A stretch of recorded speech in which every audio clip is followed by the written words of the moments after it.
Hey! This is JJ and Alex. I made a name for myself, I told you I won't be denied. As you wrap up your day, it's time to get your fix of the teams you live for and the sports you love. This is JJ and Alex, presented by G2G Bars on 97.5, the KSL Sports Zone.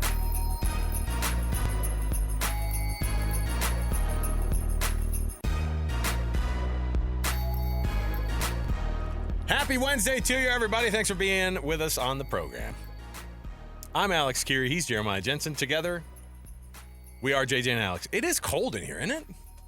I mean, Scotty G was wearing a beanie in here, and I was like, that guy, he gets too cold nowadays. And then I came in here, I went, ooh, I don't like this. You're wearing your freaking winter coat. Do these radio studios have an expiration date or something? Why are we keeping them refrigerated? You're wearing your LL Bean pullover. It's not like you're out here and sun's out, guns out. I have naturally built-in warming layers. Okay? But you lost 60 pounds of it on Salt Lake City Fat Loss. That's true. SaltLakeCityFatLoss.com. Company man. Look at that. Oh, my goodness. We have so many things to get into. It's going to be a jam-packed show. We've got a lot to break down. Not the least of which is what on earth is going to be the future, the near future, the long-term future of this University of Utah football team and this football program overall, and Kyle Whittingham and all the things that come with all the questions that come with the type of season that the Utes are having right now. That's where we're going to kick the program off here. So let's jump in. Our program brought to you by G2G Bars, all natural ingredients and no preservatives. Make the G2G Bar the perfect protein bar. Go give it a shot. It's at Costco, Holiday Oil, Maverick, Associated Foods, and many other places popping up in the refrigerated section. So go check it out. Let's get to the cut. We'll jump right in. We're right here. It's time for the biggest story of the day. This is what made the cut with JJ and Alex on 97.5, the KSL Sports Zone. And the cut brought to you by Trajan Wealth, TRAJAN Wealth.com. That's TrajanWealth.com for all your trusted local financial needs. JJ, don't bring your pouty attitude about the college football playoffs in here. This is a positive zone only. All right? You don't want me to take an axe to the committee today? I'll do it. I'm ready. Here's the deal: is we'll put that off until we later left in the show. Yeah, we left the show last night talking about CFP, and we just looked at they just popped the bracket up again, and in this scenario that they have, if it were to go like this, and if BYU ends up a Big 12 champion, they still would only be a 12 seed in the bracket, which would put them in Columbus, Ohio, at the Shoe, taking on the Ohio State University. That's pretty cool. I thought being a Big 12 champion would carry more currency than that. No. ACC champ and Big 12 champion. Get behind Boise State, brother. The Mountain West has just been a juggernaut this year. The conference strength is so high there, and it's crazy. We can get into it later, but there's a scenario where the Big 12 could get snubbed entirely if Army keeps winning. Oh boy, now I don't want to think about that because the committee clearly doesn't respect BYU. Well, hold on, Notre Dame Army this weekend, right? Yes, I know, but there's part of me that's pulling for Army. There's a lot of me that's pulling for Army, not if it knocks BYU out necessarily, but BYU can make their own fortunes by just winning football games. But the reality is that I want Notre Dame to go down. I want chaos. Give me one word, chaos. What was that, a Bill Hader skit on SNL? Is that what it is? Yeah. Why do you do this? One word, chaos. All right. That's where we're starting off, is chaos. The University of Utah has got quite the issue on their hands. Speaking of chaos. I've been back and forth on this in my mind about it, wondering about if a season like this would make Kyle Whittingham more likely to not want to come back next year and just hang it up overall and say it's been an awesome ride. With the revenue sharing coming down the pike, another wrinkle in whatever the difficulty is on you're not coaching anymore. You're not just coaching anymore. And that's been for a while, and that's fine. You're a CEO of a college football program. And now we're not even under the pretense of it not being a business. Can we stop calling them head coaches and just calling them CEOs? CEO of this team. I know. Look, I mean, the reality is the coaching that's going on, you have certain levels of getting your hand in the pie, right? And I don't know what it is for Kyle on a day-to-day basis on how much he's in these meeting rooms breaking down film versus how much of it is him sitting there and trying to plot out what the recruiting map looks like and how these things go and how they're going to start looking at what the collective is going to bring them, the revenue share, what that might end up having to be. It is a wild situation, obviously. But the thing that kind of got us talking about it yesterday was, and Alex, our producer, and Alma Bean, one of the other producers here, run into the studio. You guys, it was like Paper Boys. You know, it was like, you guys, you guys, you're not gonna believe what happened. What? Kyle Whittingham. You know what he just said? He's gonna think about it in the offseason. Dun dun dun. Listen, you know what? But there's part of me that goes, he wouldn't even have allowed the notion of even thinking about it during the season. And talking about hiring offensive coordinators, shopping in the portal, these are not conversations they had midseason because it was like, don't bother me while I'm in the middle of the year. Here's what Kyle Whittingham said on his future when he was asked about what this looks like for him and how long he wants to stay doing this, especially if they're trying to find an offensive coordinator and shopping right along with the guy who's going to drive the bus next. Here's what he said about it. I'll evaluate after the season. I believe, those type of decisions and that type of mulling over and thinking about things of that nature are after the season. When you're in season, you're in a completely different mode. You don't have a lot of perspective in season. And so those type of decisions are made after the season ends when you have a little bit of time to decompress, weigh things out, and decide ultimately what's best.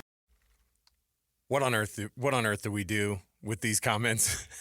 I mean, on the one hand, just gut feeling on what Kyle Whittingham, because I've heard multiple people say the same thing that you've said, that I've said, that we were just chatting with Rusty Keys. Was like, that's where I'm at with it. I can't see him going out like this. The problem is when do you see them pulling out of this current tailspin, not knowing what's going to happen in the transfer portal in the offseason? So it would make no sense for Kyle Whittingham to come back if the belief is they're going to have another bad season, because then you're just prolonging the inevitable. You're going to end up leaving in bad note. So my feeling is that Kyle Whittingham's not done there, but he's going to work his tail off and just make one last run and ride at getting something put together that's going to be special. And I think he takes a lot of confidence in the fact that they were able to do that recently in 2021 and 22. Not only bringing in Cam Rising as a transfer, but bringing in a lot of other pieces, along with some of the talent they already had in the program, to help get them over the top and win those titles. There's no way Kyle Whittingham's going to go out with the taste of this season in his mouth. There's no way. He's done too much for that program. He's done too much for that school. He's done too much for college football in this community to walk away like that. So I believe, and I think he's going to come back for one more year, but he's not just going to come back for one more year. He's going to come back. He's going to be in it to win it. And they're going to have to be all in on revamping the roster. And I think they're going to have to be all in on going out and finding a quarterback that can help them win now. Development quarterbacks next year, that's not going to get it done. You're going to have the same results as you're having right now. So you're saying that the idea is they're going to pitch to Isaac Wilson, we're bringing in a gunslinger for 1 year, and we need you to preserve it. I don't think it'll be for 1 year. I don't know that it has to be for 1 year. I think they're going to bring in somebody who can get the job done. Because I'm just being honest, you can't roll over what you have right now and expect to have different results. There's no way. If you're going to make a dramatic turnaround next year, you're going to have to make a lot of changes. You're going to have to find an offensive coordinator that can give you an offense with juice. You're going to have to go find the players that can make that offense roll. And that's going to be a lot of work. And they better get the offensive coordinator hire right. And they need an offensive identity, and that identity can't just be for a year. They got to find somebody that's going to be Morgan Scalley's offensive coordinator. That's how important that hire is in the offseason. They've already started that work. They're already talking about that work. They're already talking about the transfer portal. Why? Because they want everybody out there to know what they're doing, because they know they need to get people in here that are going to make a difference. They're not going to hide and run away from that. They're talking about it instead of talking about Iowa State, because that's of an urgent matter. That's the most important thing for that program right now, not a win over Iowa State. And I know that sounds weird to say, but hiring the right offensive coordinator and landing some big fish in the transfer portal is the most important thing for Utah football right now moving forward, not a win on Saturday. As a brand. Not that they don't want to win Saturday, but you get what I mean. Yeah. Their priority right now is the future. As a brand and where the kind of, getting people to come in, you got to have two things happen. They have to be disgruntled to some degree wherever they're at to want to leave, right? Or that's not necessarily. Maybe it's an FCS quarterback that they really love. Maybe it's a group of for five sure. quarterback For sure. that has really developed quick. Who knows? But if you're picking from any of those I think places, that offensive coordinator could come from a group of five. Sure. UNLV. Now, look, when you have these conversations with these guys in the offseason, obviously all of this comes to light, and all of these things have to come into account. But how can you convince somebody who's even coming from an FCS school, who's like, a highly touted? I mean, you look at the Cam Wards, who's a former FCS guy. They went through a full list of. I mean, Cam Scadab was a former FCS guy. Sac State, yeah. People know that there's value out there for guys. I mean, think about for BYU, Jack Kelly, probably one of their better defenders, if not their best defender. FCS player. FCS guy. He's one of their top five players on the roster. Eddie Heckard last year. Exactly. So you get those guys, but the thing is why would they want to get on with a program that people are turning their heads from? You know what I mean? I guess you can make a name for yourself, but I mean that's the part that they're fighting with, is the idea that right now things are such a struggle that it wouldn't be attractive even for people coming out of the portal to want to come to your school, even out of desperation if they are trying to go somewhere else. I mean, we've talked about the portal before, and a lot of these young men think that the portal is going to be a fix-all.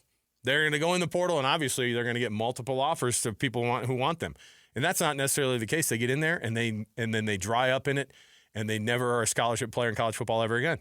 We've seen that. But look at Crew Wakely, who basically sat out a year because he was in this portal all season. Nobody bit. Right. And then he ends up walking on a BYU, right? So my question is, if Kyle has all those things staring at him, why would you and again, you're doing less and less actual coaching than you've ever done in your entire career. And I know it's for a big paycheck, but at this point the paycheck doesn't matter to him, and he's going to be paid for a long, long time by the University of Utah anyway. So is there a possibility that he says, and he said it, the perspective is given in the offseason when he's not in the middle of the season, but it sounds like he's already probably given some thought to everything else, because he's talking about already going to the offseason and hiring an offensive coordinator, already going shopping in the portal. Yeah, all those things. that gives me a hint that he's not checked out. Kyle Whittingham is not checked out. Kyle Whittingham is not considering stepping away. I believe in what he just said. I believe he's been totally focused on trying to fix whatever these problems are. I think it was recently when he realized this isn't going to be fixed, and this is where we're at this season, and I got to fix it in the offseason. And I think he's going to evaluate, do I have the energy required to give this what is required to fix it right? That's the question he's got to ask himself over the next month. If they're not bowl eligible, he can start that process early. Or maybe he starts it even though they're bowl eligible. I don't know. But that's the question that Kyle Whittingham has to answer and will answer, is do I have the energy left in me to give this what it's going to be required to make it right? He can come back. He can be. We see a lot of coaches continue to coach far beyond when they should have. There's a lot of examples of that. Can you come back and give this program the juice it's going to need to bounce back in 2025 and get back to competing for conference championships, which they did in 2021 and 2022? All the things that you have to consider as this coaching staff and as players, frankly. I mean, let's dip into something that Keanu Tanavasa said about it. This is a guy who has likely got NFL designs, and he's getting a lot of pub right now. Like people know who he is now, right? I mean, we thought that it was always just going to be Junior Tafuna talk, but Keanu Tanavasa has been a brilliant interior defensive lineman, and he's scary as heck for teams. He gives everybody all they can handle every game. Here's what he was asked about when it came to his future and staying at Utah. I love Utah football, I want to see, hopefully what the draft grade is saying. As for that, my main focus these next 2 weeks is the game. That will take care of itself in time, in my opinion. And so right now it's just how can I be the best Utah football player I can be and leader I can be right now. What year is he then? Yeah, I think he's older. He's a redshirt sophomore, right? And so he's going to be he'd have the ability. I mean, he could go into the draft this year. Is what correct. Saying, right? Correct. So when you see guys like him who are like, I've got 2 years of eligibility after this, and we'll see what happens in the offseason, but right now I got, that'll all take care of itself. We're going to have a good season right now. But when everybody's asking you about that, I mean, it's a tough thing. That's exactly what they They want to know what it is right now. Who's going to be a part of this group right now? And one of the guys that they're trying to figure out, too, is I think a guy who was, Keenan Johnson was a senior this year, right? So that's why Sharif Shah said this about Keenan Johnson and trying to figure out what they're going to do with him long term. They have not happened. We're just trying to figure out what his medical outlook will be. And so that's still very unclear. I love that kid. That's somebody that grew on me so quickly. His family, everybody, all of the Johnsons. And so we don't know just yet. If it could happen, I would love to have him. But it's just conversations that we're still hoping will come to fruition here within the next little bit. That's why Sharif Shah is one of the better recruiters, right? He's recruiting his guys. Yeah. He's recruiting his guys in the locker room. Like, you have to – that's the very first thing you've got to do when you have guys you want to keep that are your Keenan Johnsons or your Keanu Tanavasas. How can we keep you here, man? What do we need to do for you to stay here? Now, in Keanu's case, it's like if you get a grade like a second or third round in the NFL, then you know this is a business decision. But if it comes down to it and you're on the edge, what's going to put you back over that edge? It's if Kyle Whittingham is staying, you're going to see a lot of guys stay. If you're going to see a lot, and again, this is long term. Kyle Whittingham has already said he's not going to be at that Miami-Utah game in Las Vegas in whatever year it was, 2027. So that's 3 years away. I get it. There's a lot to figure out when it comes to how they're going to handle the rest of this, but I think that they're saying the right things in the sense that, look, this is a program who's not had this type of a feeling, right? And it takes skill to get where you're at, but it also takes skill to pull out of a tailspin that they're kind of in right now, because most of it's not from a talent perspective. It's an image. Right now, there's an image and a vibe inside that locker room that does not feel like Utah football. And what have we all said? What's been the word that we've all said this year about this team? Man, it's been weird. It's like a weird vibe up there on the hill. Yeah. And our guys who come back from practice are like, it's weird, man. Yeah. It's a weird vibe going on right now. Something's off with the program. Utah doesn't lose 6 games in a row. They haven't lost 7 in a row since 2002? No, 1986. What? So this 6-game losing streak ties a streak that they had in 2002. What happened in 2002? Coach got fired, Ron McBride. Mm-hmm. And that's when Urban Meyer came in. Their 7-game losing streak, you got to go all the way back to the 80s. This is not good. This is not what we're used to with this program. In a long, long time, we haven't seen anything like this. Can you see Kyle Whittingham going out on an 8-game losing streak? Oh, my goodness. That's a real possibility. No, but if there's the idea that maybe you'd feel the pressure of, hey, obviously I've come, an 8-game losing streak, that's not fun, but that's where we're at right now. And unfortunately, you do what Andy Ludwig did, which is like, I don't know what to tell you, but I think I'm just going to walk away. It might be better for everybody. I don't know. I certainly hope not. For Morgan Scalley's case, too, because you don't want to leave him with the cupboards bare, and you need all the advantage you can get when it comes to recruiting, and having a head coach change is probably the worst thing you can have when it comes to the recruiting side of things. 100%. And the other teams are using that against Utah right now. They don't even know who their coach is. Right. He's not even leaving yet. And people are saying he's going to be gone. Can you imagine what they're trying? I mean, Utah's in a bind right now because they know Kyle's already on his way out. This year, next year, the year after that. And they're already using it because guys want to go there for 4 years and they want to know that he's going to be there. Right. I mean, Ephraim Asiata told the Salt Lake Tribune one of the reasons why he chose BYU over Utah, and his dad's Matt Asiata, Utah legend, because he knows that Kyle Whittingham's not going to be there very long. That's crazy. It's already having an impact, and Utah's fighting that right now. Yeah. That's a weird time to transition. It's a weird time to try to figure those things out. And lots of questions that need to be asked in this Utah program. And what's crazy is you've got to play 2 regular season football games. You've got a game this weekend against maybe the best team that's coming into Rice-Eccles Stadium this year, or one of the best teams that are coming into Rice-Eccles Stadium this year. And so, and home has not been necessarily, obviously the fortress has not been there this year. No. So everything can snowball even more. But there is it's this weird thing going on too where everybody's talking about next year already. And I hate that because then you don't know, you just assume, all right, well, so is your head in this game or not? Is your head in this game or not? It's hard to go that way. All right, let's take a break. We'll come right back. We got more to go right around the corner. Stay here, 97.5, the KSL Sports Zone. Your home for the best coverage of the Jazz, Utes, and Cougars is right here on The Zone. This is JJ and Alex, presented by G2G Bars on 97.5, the KSL Sports Zone. Hey, you know what? This does make me feel a little bit better. Yeah, man. It's nice. We're not giving away tickets to this, are we? On Win Ticket Wednesday? No, we're not so lucky. What? Oh, today's Goo Goo. This isn't the Goo Goo Dolls or Definitely Dashboard Confessional. Definitely not. No. This is not emo. No. I Get love that it. crap out of Hey, here. good pull, Alex. That was good. And don't play Dashboard Confessional. I think we have to, just because we're giving away those tickets. I have a confession to make. Dashboard Confessional sucks. That's my favorite now. Are those memes? At me on Twitter, bro. That's my favorite on those memes where there was like one of those blow up things on somebody's lawn that was a Rudolph, but the antlers hadn't all the way inflated. The antlers weren't all the way inflated, and he's like, Feliz Navidad. I saw that. Feliz Navidad. And I was like, dude, that is Emo Rudolph. Oh my gosh. It was awesome. Whatever. You met your wife at a Dashboard Confessional concert. Never happened. I guarantee they came through Orem when we were down there at school. And for sure. In that BYU Provo, Orem area. Completely ignored it.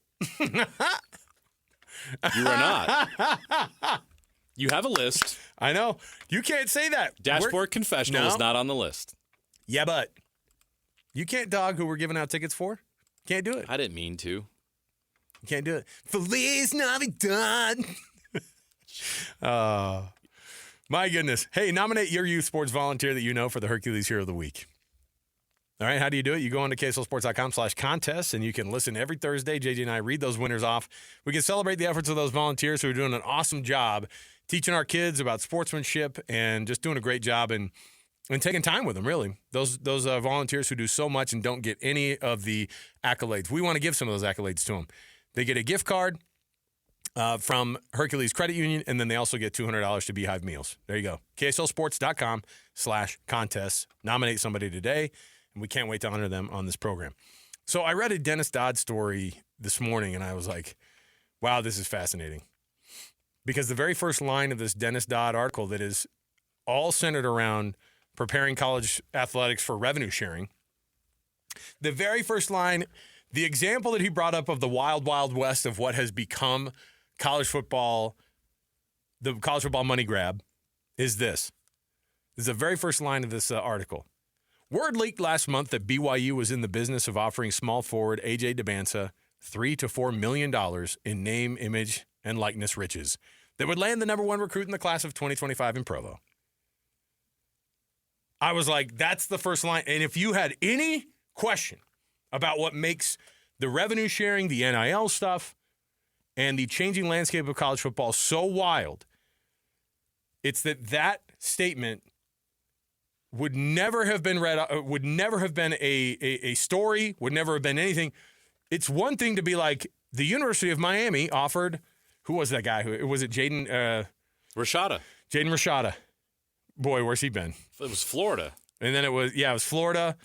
It was Miami first, and he flipped and went to Florida because there's so much money, and then it was Arizona State. And then it was Arizona State. And left there. All the money that was thrown out there. BYU offering somebody a ton of money, per the reports, per the rumors, $3 to $4 million for one player. That's a number that even the biggest blue bloods in the basketball world are even batting an eye. They're batting eyes at this. They're going, what? Even Kansas is like, I don't think we can do that. No. And so if you're wondering where A.J. DeBansa is going to go and wherever he lands, you're going to know kind of where that number is, which is a wild thing, which we're at right now. And the revenue sharing, when it gets all wrapped up, all these schools are going to have to figure out a way to fund that revenue sharing program. And it's going to be the rich getting richer type of a deal because most of the big programs are going to be easily funding that revenue sharing program across all their sports and across, certainly their football and basketball rosters. And it's a wild place to be, but to see BYU thrown in there and talking about any one school, because we've heard about Ohio State. What was the number Ohio State was thrown out 20 there? million. 20 million. Oregon, too. They're saying that basketball rosters could reach that. Now, what's Of wild course about they do. that is that this is a 15-person roster max, capped out, and that's a crazy thing to consider. This gets into a weird future with college athletics because from an economic standpoint, you get better value by investing in your football NIL, where you're not paying one player $4 million, but you're able to pay a lot of players that $20 million. And obviously, football is a revenue generator. How do you justify spending $20 million on your basketball roster that doesn't generate nearly as much revenue? I don't know how you do that. So I can see why even the Kansases of the world, the North Carolinas and the Dukes, and UConn even are like, $4 million for one player? There's just no way. That's not sustainable. We can't do that because they don't. Who else are you going to put them with? Who are you going to surround them with? Because you've already spent. Let's say, for instance, you're the richest of the rich school here, and you're like, we've got $20 million of NIL money to spend on our basketball roster, 1 through 15, and 1/4 of it's going to one player. Good luck. All right. And that creates the problem. You go out and you get the one and done Dabansa, but what's the payoff? Because you need a return on investment. Well, we have an example of the flip side of it, right? We have an example here in Utah of the backfiring of paying a guy way more than anybody else is even close to getting in that locker room, not having that player play for the last 2 seasons, and then everybody look around going, what's this school doing for me, man? What about me? Yeah. I'm out here busting my tail. I'm suffering through the 6-game losing streak. What about me? Yeah. It's tough. Now, BYU may see that as because BYU is trying to become a blue blood. I mean, BYU is clearly very serious about college basketball. You bring in one of the top NBA assistants to be your head coach. They've already, right now, you've got Jaeger Demon, and the Catchings kid's phenomenal, Cannon Catchings. Mm-hmm. You have a really good roster. That's the 9th best roster in the Big 12. That's crazy. Based on preseason prognostications.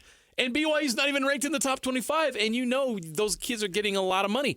So it's crazy. But getting A.J. Dabansa from an image standpoint completely open new doors for BYU moving forward recruiting-wise. So Dabansa as a one and done, the $4 million per year, how do you get return of investment on that? Because it changes the perception of your program forever. Because if you want, what's crazy is the idea of how can we become the nation's leader in being one and done? Like this thing is so wild compared to what BYU's mission is, But look how Kentucky and Duke still student athlete. Kentucky and Duke still benefit from some of those one and done guys that came to their school and made it big in the league. How many titles did Kentucky get bringing in one and dones? 1. Yep. Isn't that crazy? Yeah. I believe it was Anthony Davis's year. Well, and Calipari, got ripped to shreds for that. But, you couldn't debate the fact that he had a bunch of NBA guys. He had a ton of NBA guys on his roster. He just didn't know how to dial them up. Can you say that the one and done paid off for Kentucky? I say yes, because for years and years they had a who's who of basketball royalty that went on to play in the NBA. And now they have a reputation among young players forever because those young players, look at all the players that went from Kentucky to the NBA. Who do the young players today want to be like? They want to be like those guys that went to Kentucky. So where are they going to go? Kentucky. Cooper Flagg, where'd he go? Duke. Yep. Surprise, surprise. But Duke is not Duke anymore. Duke does not have Coach K anymore. When's the last time Duke won a national championship? But the perception still exists. So if BYU wants to take that leap, these are the type of things you have to do. You got to go out and hire one of the top NBA assistants, and you got to go land the number 1 recruit in the country. And basically, this is going to be like LeBron James coming to Provo if he does come. So is that $4 million worth it? Maybe not out of the gate, but for the long term, I think it would change the perception of BYU's basketball program forever. Crazy. It was just bonkers to see that. I know that we're not talking basketball and NIL that often these days because we have actual sports that we're talking about. But to see BYU's name in the front end of that story, I was like, I got to tell JJ about this. When BYU offered AJ Dabansa reportedly $3 to $4 million, I was like, we'd heard. Can you imagine even 2 years ago ushering that sentence? We'd be like, get the heck out of here. There's no way. There's still part of you that goes, there's no way that that's the case. There's no way that BYU wants people to know that that's the case. But I think I mean, those numbers are put out there by people out there who want to create a market for this kid, which is probably his family or whatever, his agent, all this. This is the game. He's that good. He's worth it. And he could be worth it to BYU long term because it will put them in the same conversation as those other schools I mentioned if they're able to keep the pipeline going. If you go from Jaeger Damon and Cannon Catchings to AJ DeBanza the next year, and you can keep this going, you become a Kentucky and a Kansas and a North Carolina where all these guys end up going to the NBA. Where do they play? They play to BYU. Yeah. What's the young recruit going to say? I want to be like Demon. I want to be like DeBanza. Let me just give you the list real quick of the last 10 NCAA national. No, I'll go back even further.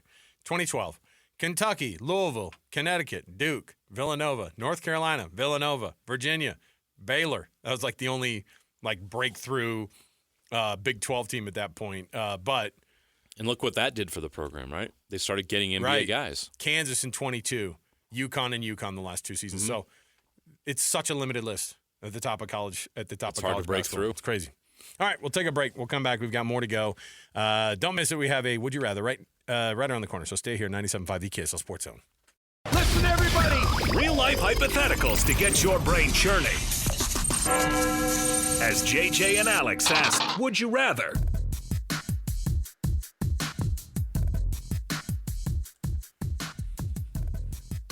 All right, everybody, welcome back. JJ and Alex, 97.5 the KSL Sports Zone. Alex Kirry, Jeremiah Jenson.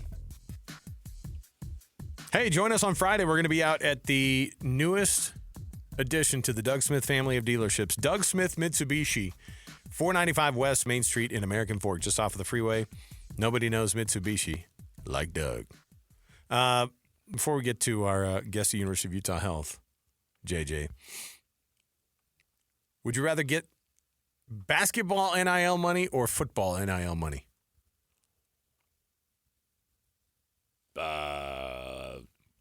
I'm not good at basketball, so my best bet would probably be football. Well, I'm not saying which one would you qualify for. Which was going to be Neither more? of us are. What? I mean, that's the thing. Is like, well, apparently you can get $4 million to be the best basketball player in the country. That's right. Yeah, I don't know. I don't think there's a football player making $4 million in NIL, is there? No, but so I answered will say, my own question as I talk through it. Here's what. But the real answer. I mean, it was a good effort. It was wrong. Dead wrong. Oh, why? Because football, if you're good, you can stay in and keep making that money in NIL for the 3 years you're going to be there before you go to the NFL. So if you don't go to the NFL at all. Right. If you're a $2 million a year guy in NIL, which teams have those guys, and you do it for 3 years straight before you go to the NFL, or you don't go to the NFL, I just think that the guys who are getting the most money are one-and-done guys in college basketball anyway. Right. Give me the long-term NIL. You're playing the long game. Give me the NIL career. Okay. Give me the NIL career. What was career earnings in NIL? That's what we're going to be talking about. All right. It's going to be a weird place when we get there. All right. We're going to jump out. We'll take a break, and then we'll come back next hour. We got tons more to get to. Let's get right out. 97.5 KSL Sports Zone. Accessing. When TV and radio collide. Love it. Wow. This is what you get. You're listening to JJ and Alex. Presented by G2G Bars. Don't touch that dial. On 97.5, the KSL Sports Zone. Hold on a minute. You got to wait for this. There you go. Now you feel better, right? Do you know why they produced this song and what they were trying to do with this? This is Dashboard Confessional, right? Stop it. This is Blur Song 2. How dare you? I know. This is a one-hit wonder, but... No, this is right in my wheelhouse. Are you kidding? Like, this feels like when I was 15, my first real job, I worked for the utility department in Grapevine, Texas. We painted fire hydrants and cleaned up roadkill. This song was our anthem. This is roadkill. This is roadkill cleaning up music right here. It's a great tune, though. But yeah, you're right. It's like Harvey Danger and Blur, one-hit wonders, right? What was? Oh, is it inappropriate to describe? Not at all. No. So they produced this song, and the song is basically taking a shot at Nirvana for selling out. Wow, that's interesting. Yeah. Oh yeah, they recorded it as a joke on their label. And then the irony is it becomes their one-hit wonder, and they made them money just like Nirvana. Commercial success. Isn't that funny? Yeah, I love those guys that are like, I didn't come here for NIL money. I came here to win games. And then people are like, yeah, right. Oh, my goodness. You say that if you were at like an AAC school. You're in the Sun Belt, you're doing it for love. All right? That's the truth. All right. We got tons to get through today. Our program is brought to you by G2G Bars. All natural ingredients and no preservatives make the G2G Bar perfect for anybody who needs that quick, tasty, nutritious boost. Let's jump in here with the cut. Let's get in here because we have some sound that we have to play for you. We have some fighting back and forth between former Arizona State players and what their thoughts are on BYU. On top of the fact that we have Jay Hill talking about this Arizona State team that is quite scary, not just on paper, but on film. So we'll get to it right here with the cut. It's time for the biggest story of the day. This is what made the cut with JJ and Alex on 97.5, the KSL Sports Zone. And this portion of the show brought to you by an incredible selection of Kia, Subaru, Chevy, Jeep, Dodge, or Ram.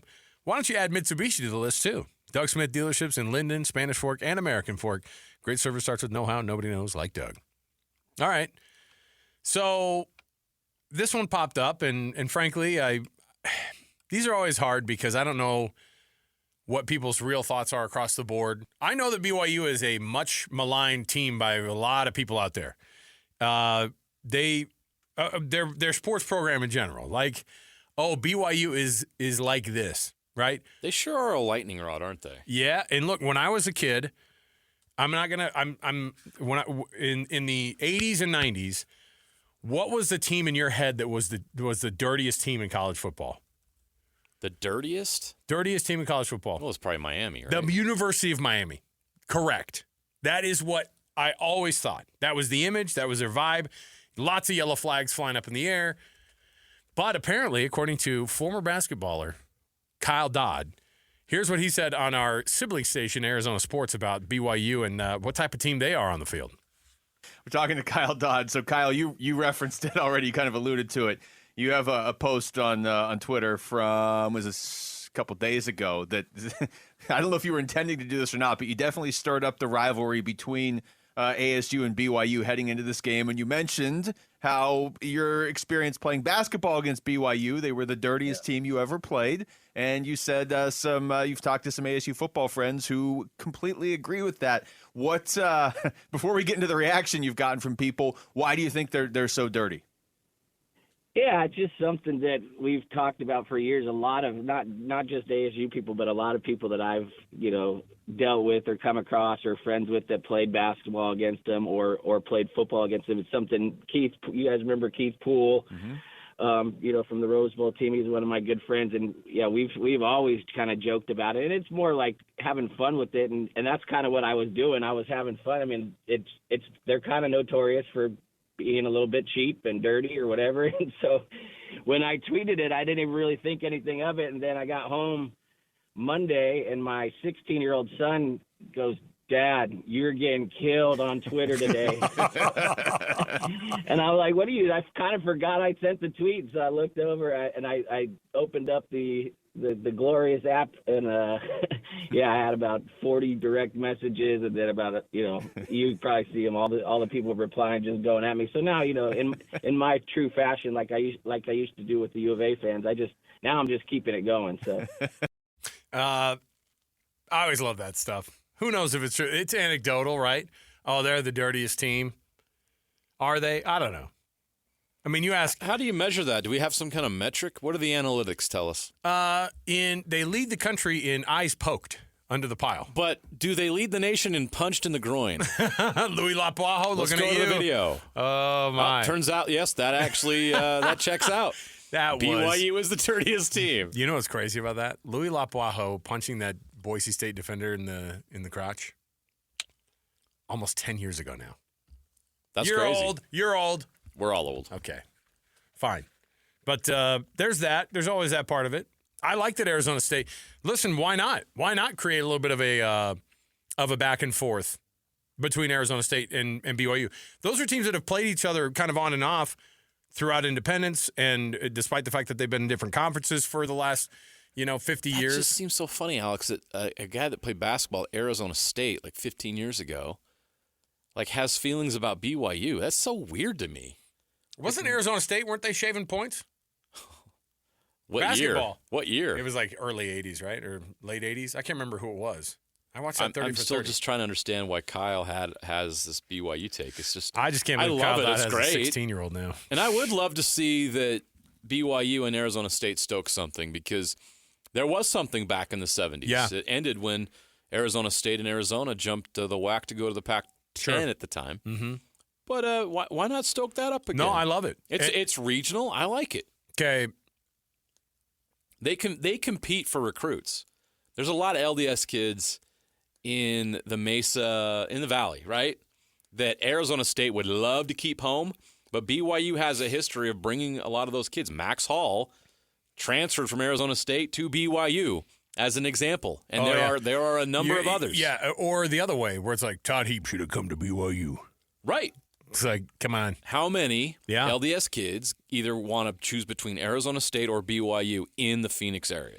So, Jay Hill, the defensive coordinator for BYU, this is obviously something I'm fascinated to see how BYU handles that first loss this year and how they react. That's going to be half of this game for me is how interesting it's going to be from the reaction side of BYU. How do they respond to their first loss of the season?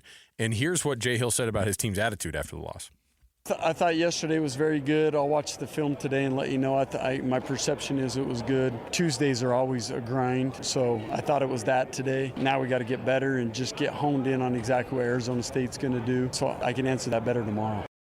It's interesting now that we're very focused on how practices are going this week, right? Now that every player said we had a crappy week of practice last week after the Utah game. They had a letdown. They didn't work as hard last week. They weren't as sharp. You get smacked in the mouth, like it wakes up a little bit. Look, there's many examples. Like, teams lose games, but even the best teams we've ever seen lose a game.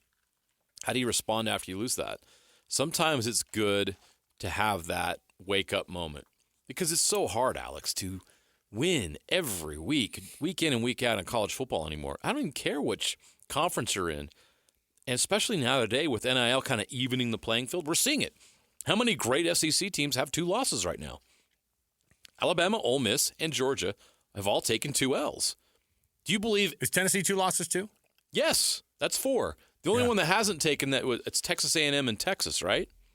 Well, aren't they atop the... in conference play. In conference play. Mm-hmm. And Texas is the only team with 1 loss. And are you convinced that Texas is better than any of those teams I just mentioned? Well, they've already lost to Georgia. Right. Everybody's saying because, well, they haven't played all of the same. Right. You know, and so Texas... Hey, you know what I love? Oh, you know what I freaking love? So I grew up in that Dallas-Fort Worth area for a chunk of time. And Thanksgiving Day and Thanksgiving break was actually low-key my favorite college football weekend of the year, because Texas and Texas A&M played on that Friday or Saturday. Right. Almost every year, right? And, you know, the fallout of going to the SEC for Texas A&M and Texas calling them little brother forever, and then Texas A&M pretending like Texas A&M wants nothing to do with Texas. Texas is like, we'll beat you because we don't even remember your name. It's fine. And so this back and forth, and it gets fired back up again this year. Like, and there's going to be so much on the line. On the football 29th. gods had enough. They said, sorry, guys. You can't do this forever. We're putting you back in the same room. You're going to have to settle your differences. Yeah, that's honestly one of my favorite adds to Texas coming to the conference is Texas A&M, and Texas A&M's athletic director pleaded with Greg Sankey, yeah, but just keep them off. We're not going to have them every year, right? And Sankey's like, I'll talk to you later. I'll talk to you about this later. I'll call you later. But the answer is abso-freaking-lutely. Yeah, we want to see it, man. That is ratings gold, by the way. Texas A&M, especially a year like this. Yeah. Here's what Jay Hill said about the defensive performance against Kansas. Obviously, I don't think a lot of people are going to slight that defense, but if you're the defensive coordinator, you can probably find a lot of different things you can work on. There were so many positives about what we did, and statistically speaking, I thought we did a lot of good things. Third downs were really good. Rush defense was very good. I thought we contained the quarterback for the most part, very good. It was the lowest total they'd had in yards and third downs and first downs and all that stuff. But there were 2 really critical plays in that game where I thought the defense really had a chance to make the play or make the difference in the game. We didn't take advantage of those 2, so it's such a bittersweet the way it ended. We needed to make one more play on defense that we didn't make. All right. The defense, nobody faulted the defense. I like that he's taking accountability on his side of the ball, but BYU lost that game because they couldn't score in the red zone. Yep. Period. Yeah. End of story. The defense was good enough. The defense held Kansas below their season averages. We all know it. We talked to Connor about it yesterday. Yeah. Connor said it was the red zone. We'll get it fixed. Kalani, it's the red zone. We got to figure it out. Right. One of the things that I am looking at, obviously, so you heard the Kyle Dodd, about Arizona State and saying the BYU is the dirtiest team ever. But I think what's important about this is that BYU and Utah is a big rivalry, but this can absolutely go back to being one, and that's what Jay Hill talked about too, is the rivalries that get born out of games like this one this weekend. I think the 5 schools that are out west right now in the Big 12 are all outstanding schools. They play great football at every one of those schools, so I think it's going to create a lot of competition. The Big 12 in general is very competitive, but I like the ones out west, and I think it's going to create more rivalries that maybe existed in the past. I like it. The teams out west. We're already calling them a different. They're already. Let's use Utah as an example. Okay, we're not going to sit here and try to pretend that Utah and BYU aren't the main rivals. But Utah developed some interesting rivals in the Pac-12, specifically USC. They got really, really heated at the end. Like, it all came down to Utah and USC. Even last year when USC was supposed to win it all. And they lost to Bryson Barnes. Bryson Barnes found a way, and it was just – that was fun, and that gave the games an added edge because there was history there built over a decade. Now, obviously, that got washed away, and it's gone now, which is sad. But now there's an opportunity for BYU and Utah, in addition to their own rivalry, to develop rivalries with these new schools. Again, we don't know how long the Big 12 is going to be as is right now. The college football landscape is sure to change again in the next 3 to 5 years. But for right now, it's going to be fun to see those things develop. And maybe I'm wrong. Maybe we won't see as much change moving forward because things have maybe solidified a little bit, at least at the power level. But those rivalries are fun, and it's a history thing. And fortunately for BYU and Arizona State, this is not the first meeting between these two schools. There is a history that goes back a long time. And it's very clear when a random basketball player has strong feelings about BYU. It's a rivalry I didn't know existed, but I'm glad we discovered it. Yeah. Jay Hill also commenting about the guy that everybody should be very, very concerned about if you're on that BYU defense, and that is Cam Scadaboo and what he can do.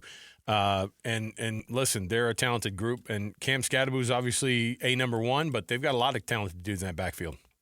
Well, he's a great player, and the other group of backs is good. So we got our work cut out for us. I'm excited about the challenge. I think that they'll come ready to go. It seems like each week that we face the big-time back that the guys have risen to that challenge, so we better do it again.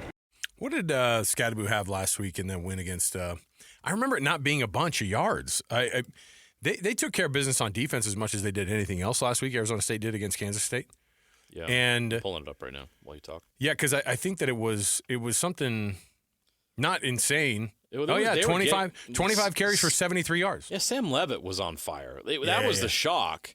Was Arizona State went on the road and took it to Kansas State through the air. Yeah. I don't think anybody saw that coming up. Yes, Cam Scadaboo, 25 carries, 73 yards, a 2.9-yard average for him. His longest run was 11. Sam Levitt had a 26-yard run. Kansas State did what they were supposed to do going into that game, contain Cam Scadaboo. What they didn't count on was Sam Levitt being awesome and Jordan Tyson exploding for 12 catches for 176 yards and 2 touchdowns. If you're BYU, it's not just Scadaboo. He's getting the headlines. He's getting the attention because he's been so good. But Arizona State has evolved. That's not just a one-dimensional team. Sam Levitt's getting better, and Sam Levitt has an axe to grind with BYU. Well, that's what I was going to ask you. Was he recruited at all by BYU? Did he get offered? Not the first time around. Not out of high school. Was it one of those late offers? Not out of high school. And we know his family has a history with BYU that may not be positive either. What? Dallin Levitt is a proud Cougar, and he just happened to find some more success up at Utah State. Oh, man, what game was that when he got that pick and he stood on the bench and harassed BYU fans? He just got all the way up and just stood up and started pumping his fist. I think they were losing by a lot, too. Yeah. It didn't matter. He got his moment. Yeah. That was odd, but there's a history there. And so, is there, or are we kind of manufacturing that a little bit? Where we go, Sam Levitt's family, you don't think Sam wants to go – he has a reason to be – I think he does How about axe to grind? Even though BYU did come around and recruited him the second time around when he transferred from Michigan State, his name came up then. But anytime you got to understand these guys are intense competitors. If you're good enough to play at this level, like you believe you're great. You have to believe you're great. And when a team says you're not good enough for us, that pisses you off. So Sam Levitt was pissed off when BYU, straight out of high school, LDS kid, actually spent a year at Pleasant Grove High School his sophomore year during COVID. Year, right? Yeah. I covered that. I did one of his games. We did broadcast at one of his games. He probably feels slighted by BYU, and he wants to go out and prove something. Now, axe to grind, I hate BYU. I don't know about that. I'm not going to put words in his mouth, but anytime somebody doubts you or doesn't think you're good enough for them, you want to go out and prove that you're better. And it's on his home turf, and he's red hot, 21 of 34, 275 and 3 touchdowns. BYU fans, look out for the pass game against Arizona State. I know that sounds crazy, but they have evolved offensively now where they have enough confidence in Levitt, and Jordan Tyson has emerged as a star that it's not just Scadaboo you have to worry about on Saturday. This Arizona State team is really good. Okay. Mark Collins, one of the defensive backs we've gotten to know pretty well this year. He's been a revelation. I think he's been phenomenal this year. Here's what he said about the motivation within the locker room after that loss against Kansas. Definitely more urgency. Like I said, just trying to double down on the basics again, understanding that we have no room to keep playing with fire at this point. So come out hot. The only way to do that is really just everybody up tempo, like you said, more urgency with everything, and just doubling down on the basics is what all it comes down to for us this week. Okay, there you go. I think this it's going to be fascinating to see if all of this talk about we're motivated as a locker room, now we're going to start to sharpen our focus a little bit. It's not just talk now. It has to happen. Otherwise, your desire to go to that Big 12 championship game is likely gone with a loss this weekend.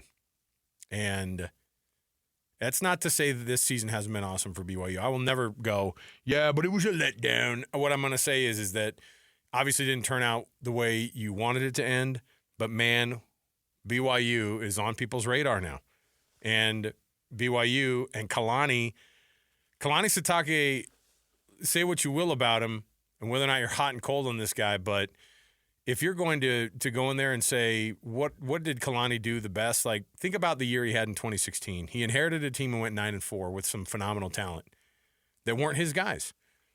Last year, he ends the season on a 5-game losing streak, and they started off with a 9-game winning streak this year. That is the biggest turnaround we've ever seen from year to year for a BYU football team, I bet.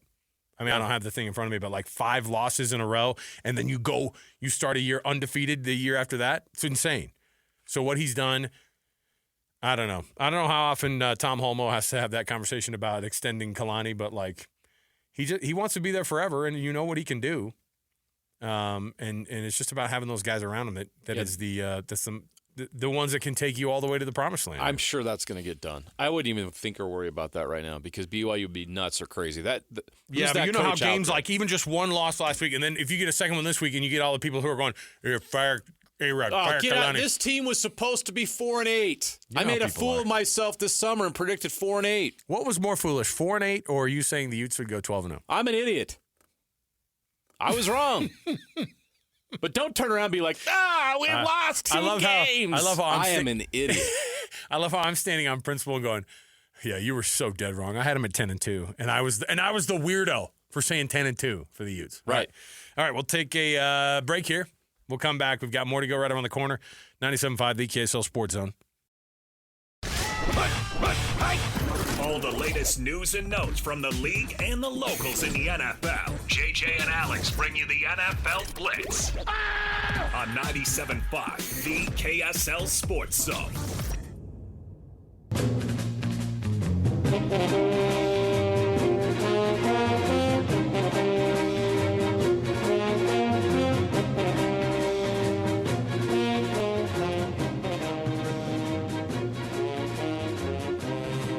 Welcome back. It is JJ and Alex, 97.5 the KSL Sports Zone. Alex, Kirry, Jeremiah Jenson. Thanks for hanging out with us, everybody. Yes, that music means the NFL Blitz. The NFL Blitz, a little early today, but we've got a ton going on next hour.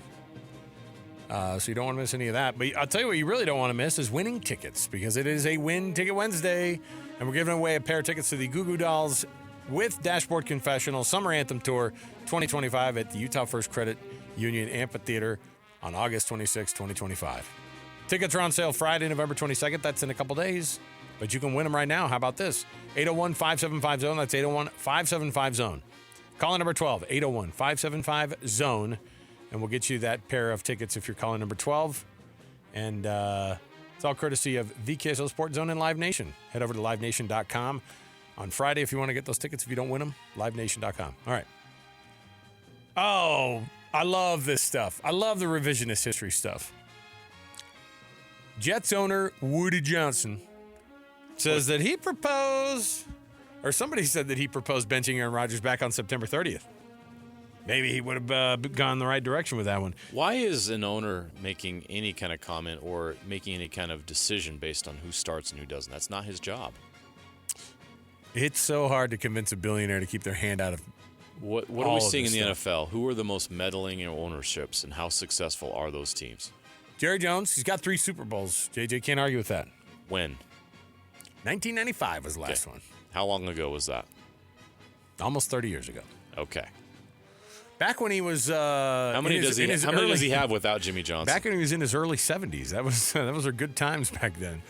Yeah, Jimmy Johnson too, and then Barry Switzer inherited a team roster after Jimmy Johnson was forced out. And Switzer deserves all the credit in the world for that, right? Sure.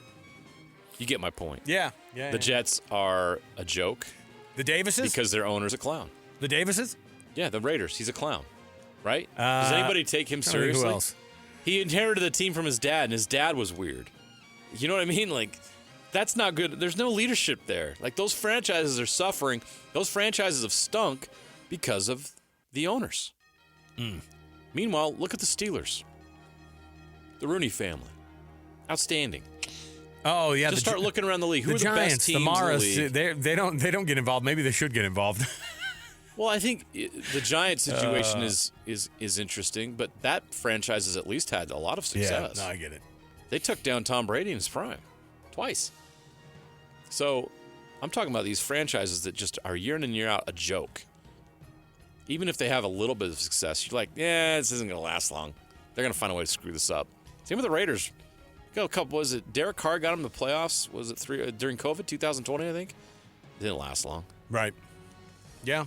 Well, by the way, the Football Hall of Fame. It's that time of the year for us to argue on who should and who should not. Ooh, love it. Eli Manning's among the 25 semifinalists for the Pro Football Hall of Fame. Let's not mess around. Eli should be in the Hall. Come on. The numbers, I get it. He's like, I think exactly 500 in his career winning games. But should he be first ballot? But he's a 2-time Super Bowl MVP.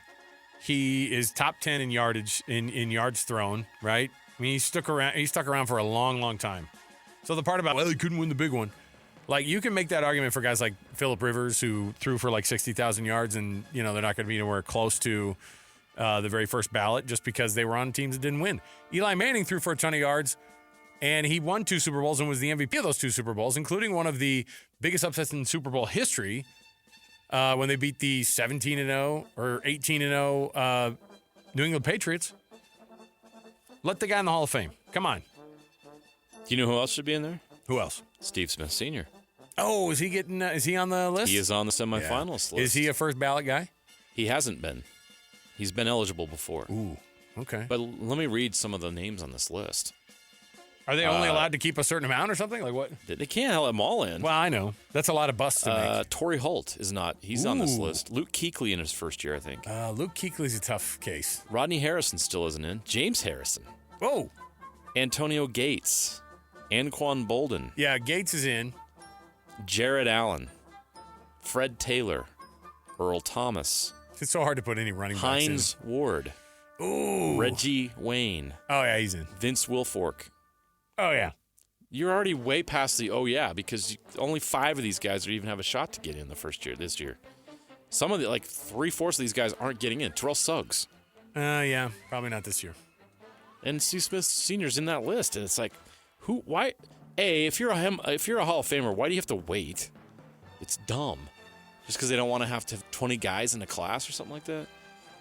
I see this list right now, this semifinals list, and I'm like, you can make a case for all these guys. So why is it taking so long? Like, I think Richmond Webb has been on this list for a long time. Ricky Waters is still on this list. Ricky Waters hasn't played in 20 years. Willie Anderson is on this list. When do you get... Rodney Harrison was a long time When ago. do you get kicked out? I don't know. Like the Baseball Hall of Fame when they're all, we will no longer discuss Don't get me started on the Baseball Hall of Fame.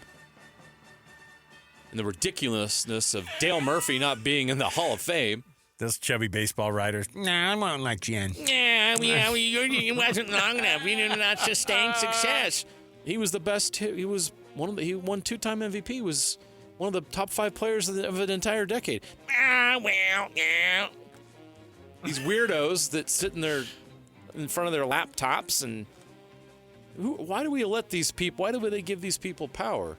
Like Dale Murphy is an automatic. Like, it's a no-brainer. Like, talk to anybody in baseball. Like, he should be in. Why isn't he in? You know, it'd be a great Same move. thing here. Steve Smith Sr. Get him in. He should be in.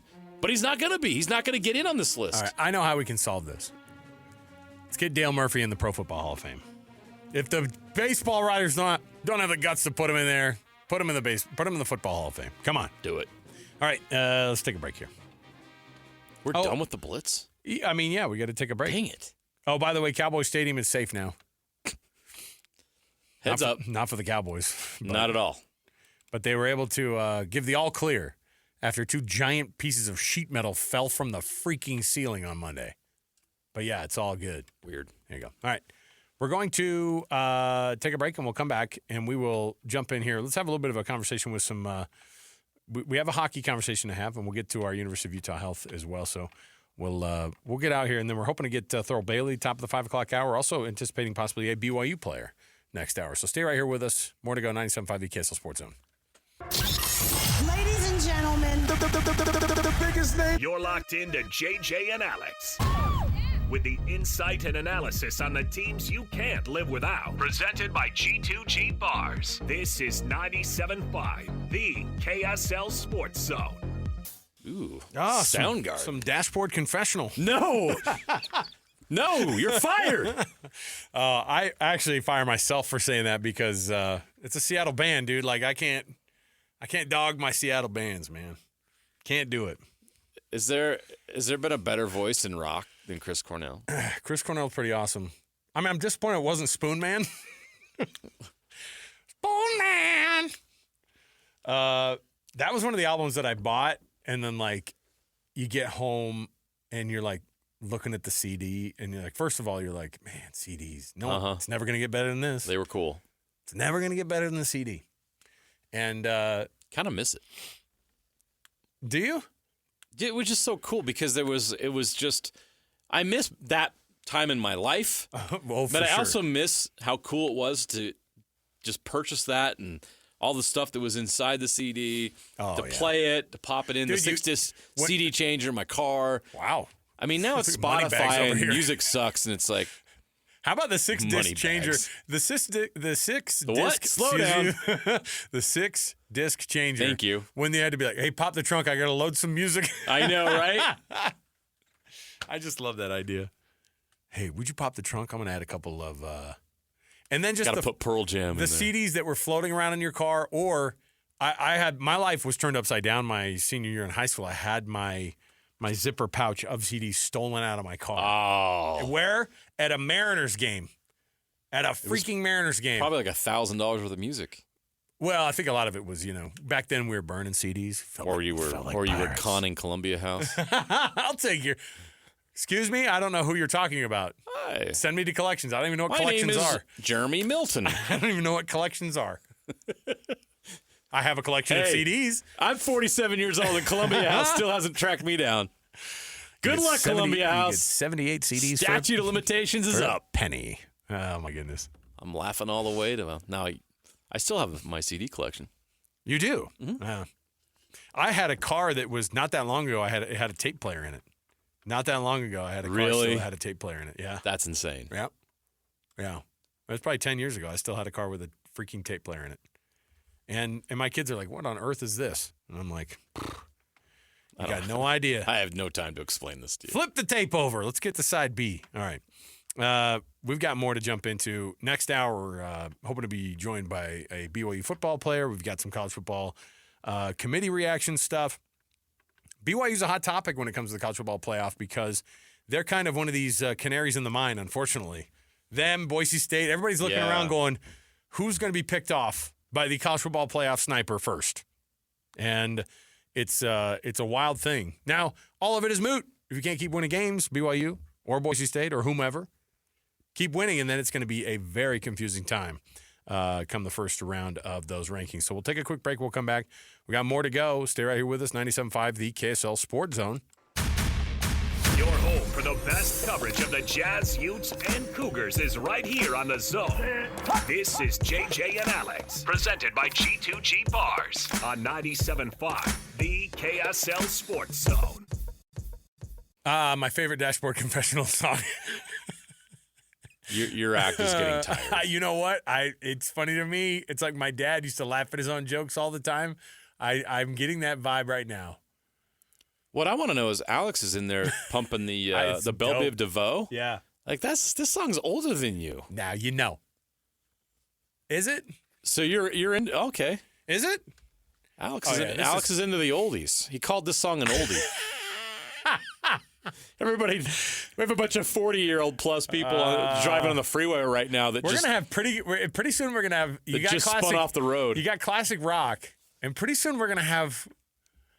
Let's tune it into your classic. So we play R&B. classic rock with classic R&B with Chris Cornell and Soundgarden. By the way, Soundgarden is now classic rock. Oh, of course. And we now have an oldie hip hop R&B song in Belle Biv DeVoe. Dude, how are these oldies and classics? No, I know. I heard. I think it was on the Arrow, but it was classic rock, and they were playing. Freaking Red Hot Chili Peppers, man. Yeah, that's how old we are. Now I get it. Anthony Kiedis is literally 100 years old, but he's still Give It Away as classic rock. Under the Bridge is classic rock. Under the Bridge is like definitely 30 plus years old, and Alex, our producer, is not. So yeah, it's an oldie but a goodie. There you go. Our program brought to you by not Belle Biv DeVoe, but it is brought to you by G2G Bars. All natural ingredients and no preservatives make the G2G Bar perfect for anybody who needs a quick, tasty, nutritious boost. You can find them at Costco, Holiday Oil, Maverick, Associated Foods, and many other places where fine protein bars are sold, including, like I said, all those places, all in the refrigerated section. So there you go. All right, let's kick off the hour here with the cut. Let's jump in. Right here, we're anticipating being able to talk to a BYU player in just a few minutes here, and we'll spin some wheels and get you going on some other topics here. But let's get in right here with the cut. It's time for the biggest story of the day. This is what made the cut with JJ and Alex on 97.5, the KSL Sports Zone. And, of course, this portion of the show brought to you by Trajan Wealth, your local financial fiduciaries, 801-899-7600, or their website. It's just spelled TRAJAN wealth.com. All right. So whether or not BYU is being, quote-unquote, disrespected by the College Football Playoff Committee, again, this is all a moot point if you stop winning. But I will say that Kirby Smart criticizing the College Football Playoff Committee for unjust criteria, I just don't know what they're looking for. Well, Georgia, guess what? That's a real power move by Kirby Smart to have 2 losses, to be firmly in the College Football Playoff conversation still. Well, guess who did that a few years ago? Oh, Saban does his way in. Saban does it every year. The exact same thing. Went on ESPN and I don't know who else he whined put in and complained. besides I us. almost said a bad word. Whined and complained, and he got his way. Yeah, he did. Kirby Smart's trying the same thing right now. Yep. And you know what? That's what you do. You put your elbows out, and you try to figure it out. And it's one of those things that you are the number one marketer of your program. You got to do it. And whatever you want to say about Kirby Smart, but he knows how to get his – you just put it out there. You got to say it. And the committee, if they hear it, then they're going to be influenced somehow on it, whether for good or for bad, I think. But you put it out there, and you try to make sure that people know that that's what your thoughts are on it. You brought this to the table, JJ. This was a piece of sound that I think was pretty interesting. Tom Fornelli on X, we call it X still?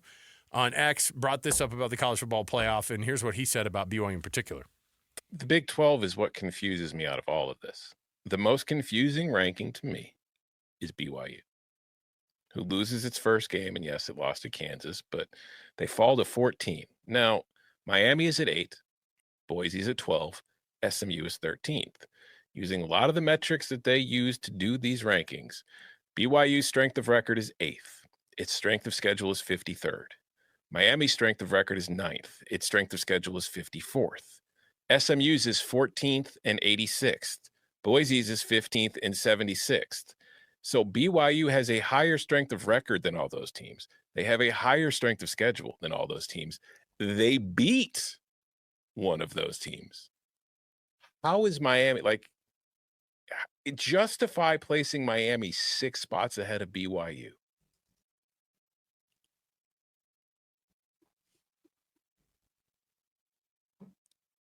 Got nothing. Exactly. So I don't understand what they're doing here. I get that why you drop BYU, but why are you dropping them below all those teams when all these metrics that you point to all the time say that they're better than these teams? Game control. That was another one they've used in years past. They were a little too close to disaster with a couple of those games. Oklahoma State, those are pretty much losses in their book. You ready for that? You ready for this? Game control. Also on ESPN's website. Oh. BYU 15th. Miami 19th. SMU 16th. Boise 17th. So they also have a higher game control ranking than all of those teams. I can't wait to get the quote from Ward Manuel on this one because I'm sure it'll be wonderful. Fascinating stuff. And how can you argue with it, right?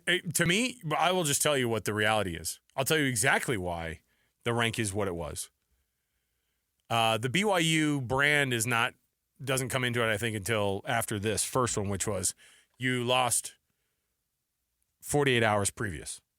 That's what it was. It's just right in front of your mind. Oh, yeah, they just lost. So losing early matters in the college football landscape.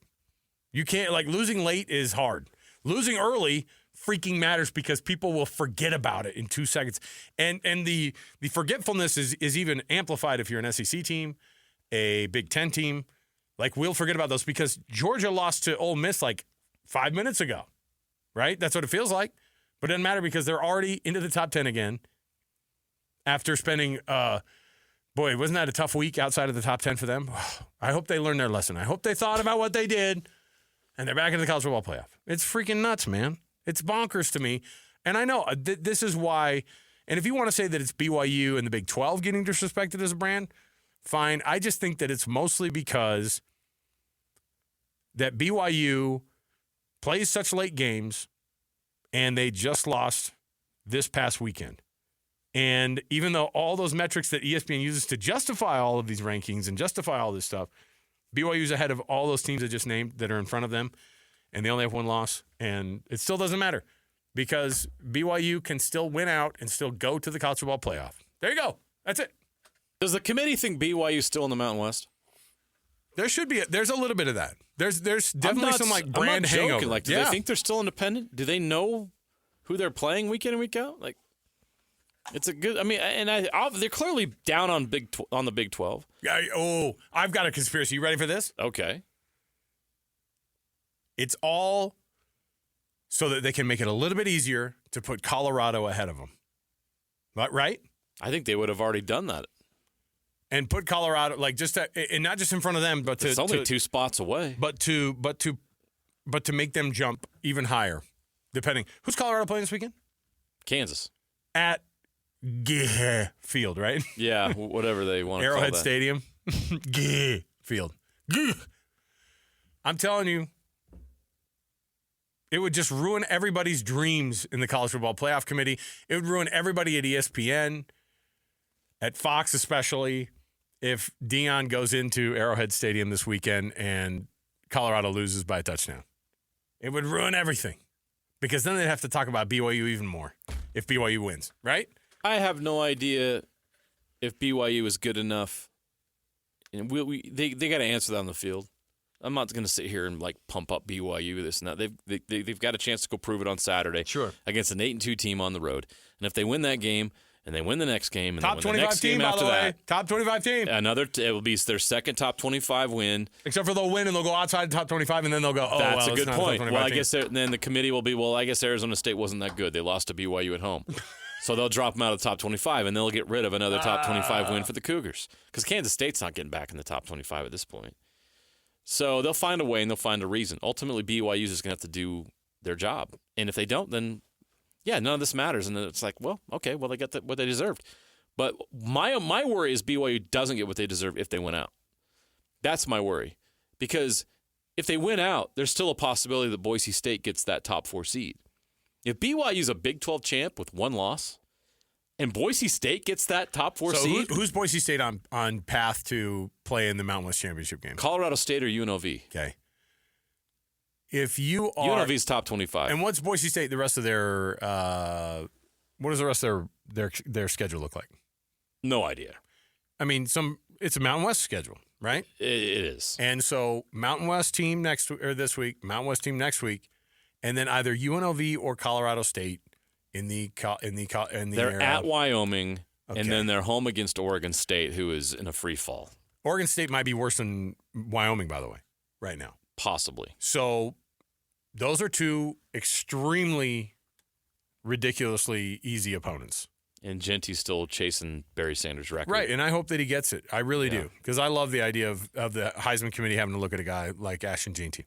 And right? Boise, I'm not trying to dog Boise State. No, but I'm just saying they pushed Oregon to the limit more than any team has this year. This is what they're going to do. They're going to, because if BYU was able to beat ASU this weekend, that I think in itself would probably put them jumping Boise State this next week.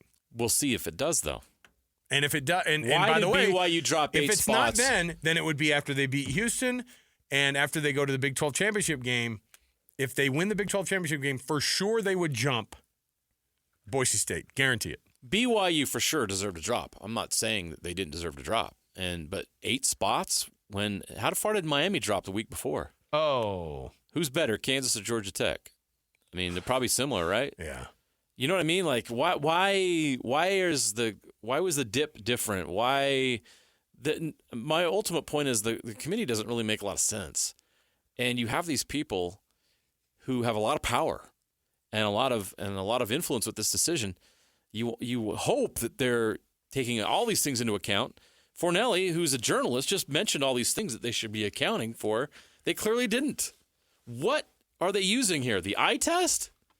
Eye test? But the eye test is that control factor, right, that they talked about? I would have thought that BYU's control factor ranking from ESPN, that's how much you control a game. I think that they would have put that. I thought BYU would have been further back, but they were actually ahead of every one of those teams that you just mentioned. I, too, was surprised by that number, but it's a fact. They have better game control numbers. So it's a mystery to me how the committee is trying to make these decisions. And look, Kirby Smart of Georgia is mad about the situation. It's a tough job. I get it. The committee's got a tough job. But what you ask for is they're as thorough and fair as possible. And they take all this analytics and data into account along with the eye test. You can't just make this decision based, well, BYU had some close games recently, and we thought they should have probably lost the Utah game. Like, you can't make that you can't make that the criteria of dropping a team 8 points. Yeah, it was not a good loss. They took a loss against a team with a losing record at home. They deserved to drop. But other teams have had similar issues. Like, Ole Miss lost to Kentucky. Guess what Kentucky's record is? 4-6. Losing record? There you go. Ole Miss is now ahead of BYU. One of the best 4-6 teams in the country. Ole Miss has 2 losses, and they're ahead of BYU. Yeah. And one of their losses is to 4-6 Kentucky. Make it make sense, right? Oh, but Ole Miss plays in the SEC. Yeah, but they beat Georgia. So that's what this is really about. This is about making sure the Big Ten and the SEC get the most spots. But they beat Georgia. Say it with a Southern accent, and then it makes sense when you. Well, it just all means more. It means more. I don't really know if BYU, like even BYU doesn't have SEC speed.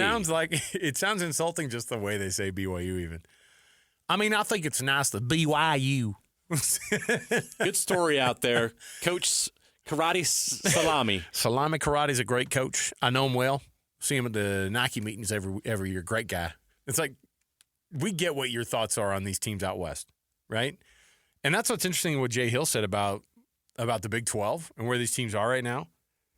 It's phenomenal to me that he brought that up because he was like, I think that these teams, look, I think it's great. You know, the Texas teams, fine. Some of those other teams out east in the Big 12, great.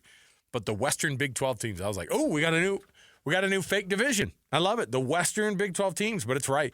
If Utah had a way better year this year and Arizona was supposed to do what they were supposed to do, could you imagine ASU, BYU, Arizona, and Utah being just these absolute powerhouses the very first year that those three schools and the second year BYU's and guess what? They'd all be getting screwed by the committee, and 3 of the 4 would be left out. To make room for a 3-loss SEC team. It's going to happen. Committee. It's going to happen. The committee. 3-loss SEC team is going to find its way in. That's fine. All right. Because it just means more. Joining us on the program, BYU wide receiver Chase Roberts on the program, fresh off the practice field. Chase, how's it going, man? Doing great. How you guys doing? Oh, we're Good. phenomenal. Doing terrific. Thank you so much for taking some time to talk to us. We talked to Connor earlier in the week, and I know you guys are trying to figure out, okay, like we dropped one to Kansas. What went wrong? How do we fix it so we get ready for this game? And I thought it was interesting that both you and Connor mentioned that the practices last week weren't as good as they needed to be, weren't as crisp. How is practice this week? Oh, it's been awesome. We've had the energy, less mistakes. We've just been locked in. Asking coaches questions. It's been awesome. We're playing off each other. A lot of great energy this week. So we're excited for tomorrow. Finish it off strong, and then get to Arizona. Get to the warm. I would think that you guys are just as interested as we are, which is like, okay, how are we going to react after a loss? How's BYU going to react after a loss? And that tells us a lot about a team is how do you handle the losses? There have been other teams in the Big 12 that lose their first game, and then that second week is also kind of a hangover because getting back into winning is part of it. So have you guys talked about how being able to absolutely put that last game aside is a huge part of that? Oh, yeah. We got together as captains, and we're able to have a team-only meeting or players-only meeting, and we put that in the past. We got to the energy that we needed to just on Monday, and our lift was awesome. And then come Tuesday, this practice, we've been locked in. We've been ready to go. It's been awesome. So we're a mature team. We're ready to go. We're excited for Saturday. As you look at the last game, actually the last couple of games, red zone issues have cropped up. As you're watching film and you guys are analyzing what you guys are doing, what are some of the things that you guys can attack and improve on that's going to help you in that area? Yeah, we're driving the ball. I think if we can just slow down, make decisions, make better decisions, and be able to punch the ball in, then we'll be good. You know, it's something little that obviously changes the game. But we've been doing it in the past. We were the best team in the Big 12 when it came to red zone touchdowns and all those categories in the red zone. And we just need to get back to who we are. We make mistakes, and that's life. That's football. So just bounce back, settle down a little bit, and then start scoring points like we do. Lots of talk outside of the actual, Big 12 and you guys is, taking on Arizona State this weekend, and it goes to like this national level, and BYU's name is of course floating out there. And how much do you guys hear that, and how much does it make a difference to, or how much does it affect you guys when you start thinking, look, everybody says BYU's got to keep winning, otherwise the dream's not alive anymore. Yeah, no, of course we know we have to keep winning, and we just take it one game at a time. Every game's our Super Bowl. This game's our Super Bowl. It's going to be a big stage.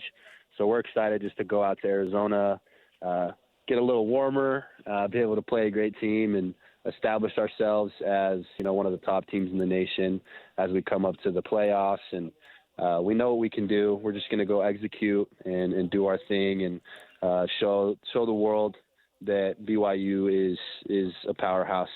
So we're excited. Hey, Chase, I've noticed that's twice in this interview you've said get warm, go get warm. I'm with you. I would love to go to Tempe right now too, man.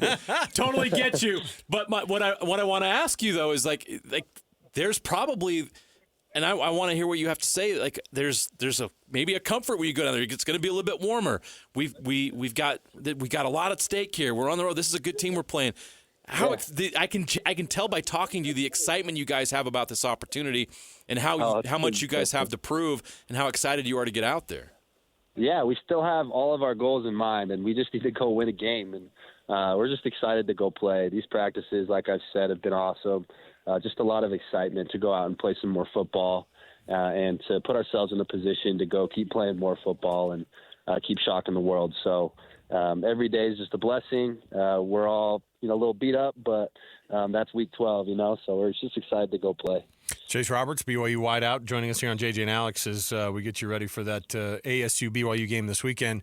They've outperformed what people thought they were going to do. You guys have done the same thing this year, so you guys both have that same feel of this crazy upstart. We believed in ourselves and nobody else did. What do you see in Arizona State that you guys that you've noticed on film and that you feel like you can kind of go after with this Sun Devil team? Yeah, I feel that they're a great team. I think we have better, bigger guys on the outside compared to their smaller DBs, so we can take some shots and we can work some one-on-ones and do our thing on the outside as receivers, and then just keep running the ball like we've been doing. I think we have a really good game plan, and we just need to go execute. So we're excited. We need to get in the red zone and score, and that's the biggest thing. Convert on third downs and keep moving the chains. So that's what we're going to do. Chase Roberts, BYU wide receiver, joining us here on the KSL Sports Zone. Chase, we appreciate it. Safe travels down there. Stay healthy, man. Thank you. Appreciate it. Thanks, Chase. Bring back a dub. Chase Roberts, everybody. BYU wideout. Love the energy. Love it. Should be good news for BYU fans. We talked to Connor. Connor had that same edge to him, that same energy. Like, they know why things didn't go well on Saturday, and they are locked in. I feel better now about that game now, having talked to both of those guys, because I feel like they're responding to that loss the right way. They're not getting down on themselves. They're not hanging their heads. They're being very honest. He talked about it. The captains got together and talked about things. You heard it. Players only meeting. Not player, captains only. Oh, okay. Captains only. But that's key. The leadership got together and says, this is how we're going to approach this. Like, that's good leadership. And they're not pissed off. They're not pointing the finger at anybody or a specific position or a side of the ball. They're going to fix what went wrong against Kansas, and they understand what's at stake, and they're all locked in and ready to go. Maybe Arizona State's a better team and beats them on Saturday. You can feel that's fine. But this BYU team's going to go down there, and they're going to be ready. I guarantee it. That was the most insight I got out of that interview, was from his attitude and the way he was answering the questions and how excited he was to play. There wasn't anything negative that I heard in that entire conversation. Appreciate BYU making Chase Roberts available there at the drop of a hat after practice, and we'll take the break, and we'll come back. We've got more to go to talk about right here. 97.5, the KSL Sports Zone. Wrapping up the hour with our picks for the best and worst moments on today's show, as JJ and Alex want to hear your best and worst of the day. All right, getting to best and worst early today. We're hoping to get Big T Thurl Bailey. They've landed in San Antonio. We've got an update. They've landed in San Antonio. This portion of the program, Best and Worst, brought to you by an incredible selection of Kia, Subaru, Chevy, Jeep, Dodge, or Ram. Add Mitsubishi to the mix now. The Doug Smith family of dealerships in American Fork, Spanish Fork, and in Linden, of course, with the new Kia. Just a quick update from the Utah Hockey Club. It looks like Connor Ingram has a lower body. No. I had two body parts that I had to guess from, upper or lower, and it's upper body. There's only 2 injuries in hockey. That's it. Upper body, lower body. So Connor Ingram's out with an upper body injury, and of course that solves the goaltender question of who's going to get the start between he and Vejmelka. And so for the time being, he's going to be rehabbing that upper body injury and figuring that out. They called up Jackson Stauber from the Tucson Roadrunners. Oh, we don't bring in the emergency goalie already? No E-Bug. E-Bug. Okay. There you go. So, wanted to make sure we played for you on our best and worst the Will Hardy sound that we, of course, one of our favorite things that we're able to dip into. So, this is Will Hardy talking about. Hold on a minute. I'm over here. Alex, we're going to need some sound here, brother. Will Hardy talking a little bit about some of the things that are irking him right now about last night's game against a rookie in Dalton Connect who connected for 37 points. Here's what he said after the game. It seemed like everybody in the gym knew that Dalton Connect was going to shoot the next shot, with the exception of a few people. The problem was that those few people were on our team. Well, if it's not him, or if it's not him, or I don't know, you can find him every night at Delta Center. So it's like him. Who's that? Shane Gillis. He's a comedian. So is who's the other guy? I mean, how many comedians? How many do you clean go comedians do we have in Shane Gillis is not he's clean. not clean. No. My but goodness. he is coming to Delta Center. But I'm saying Will Hardy's not even a clean comic. No. He goes full comedian, deadpan. Yeah, so a masterpiece of dog. What wasn't clean at all. Oh no, it wasn't. But same vibe, and that's how you get after your team. And by the way, it's not like a veteran was lighting He's you not up. Brian Regan.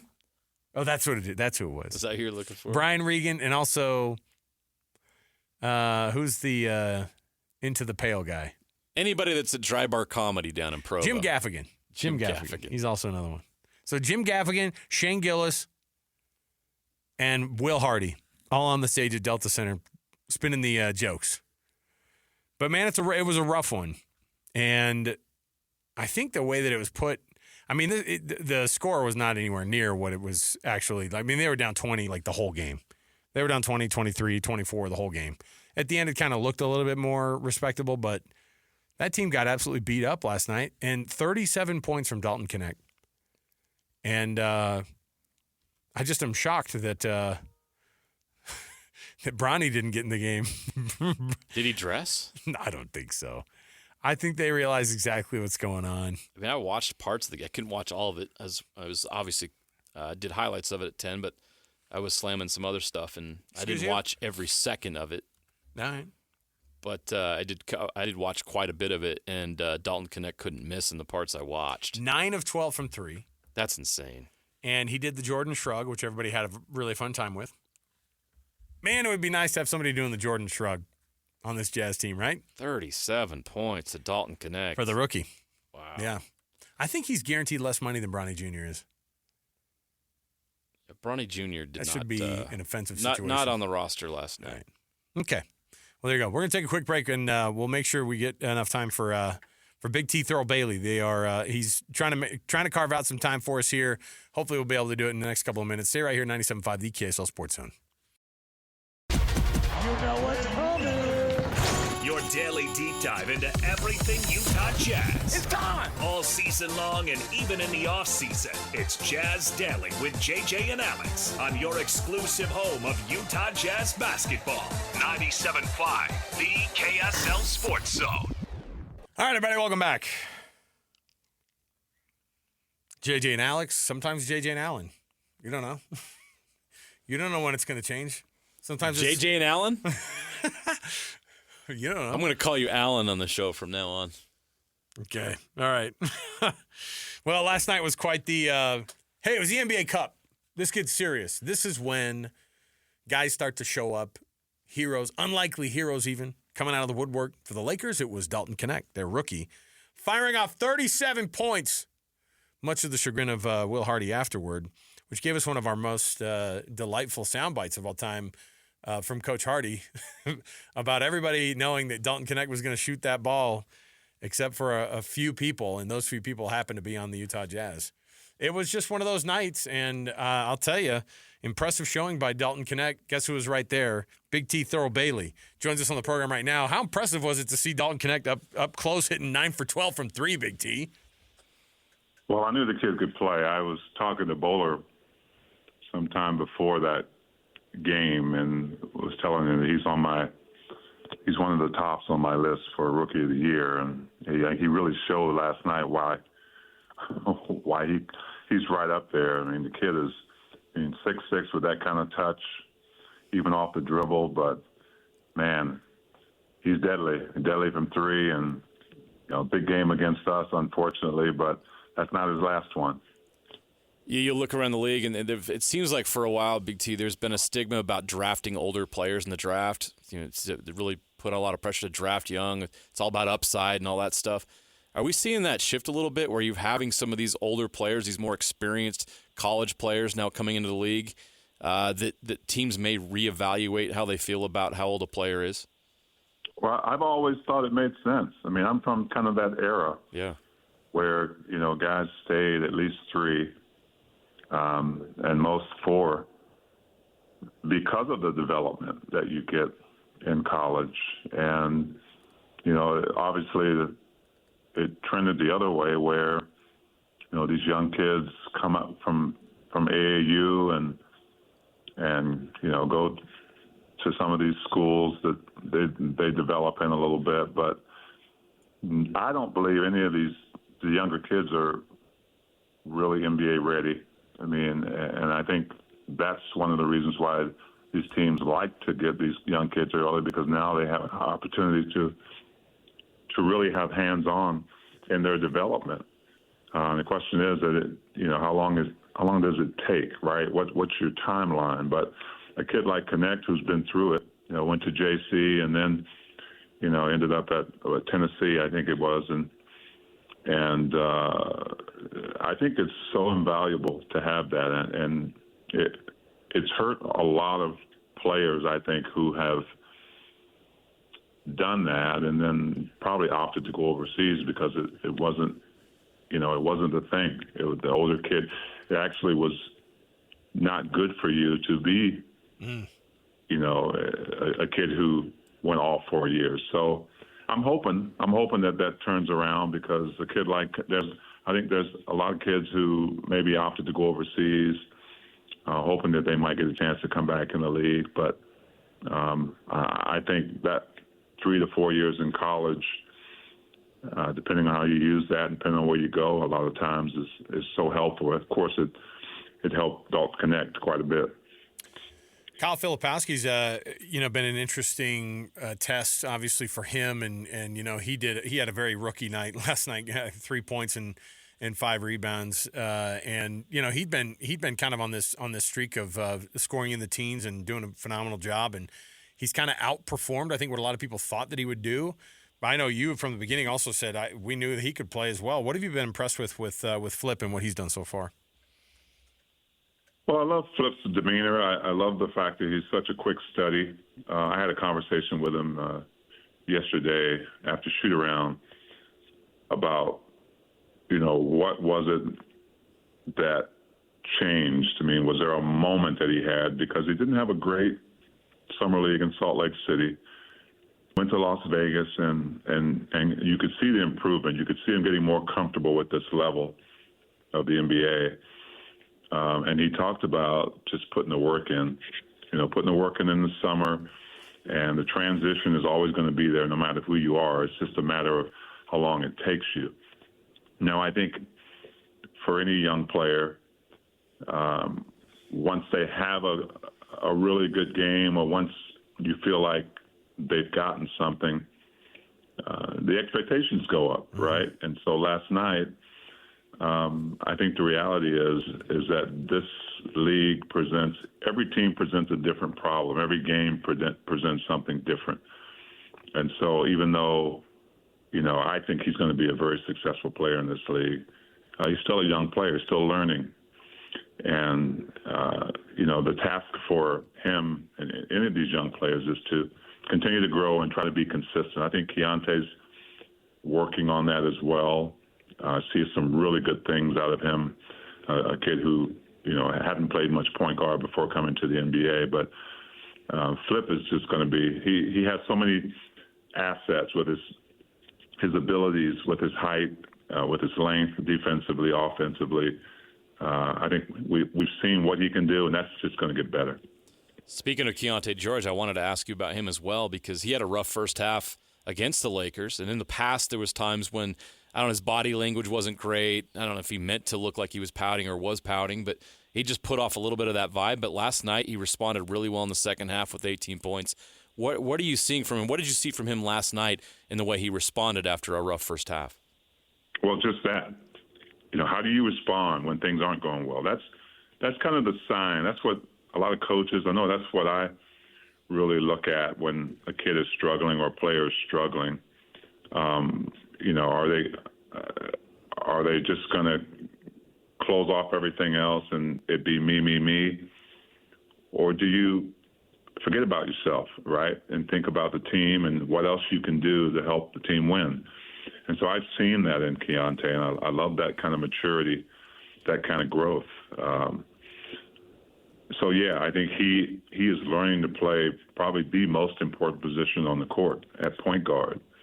And that just takes some sacrifice, right? It takes the ability to be able to, be selfish when you need to, but overall, you've got to have the attitude that, you're going to set the table for other people. You're going to get Lauri Markkanen the ball where he needs to get it.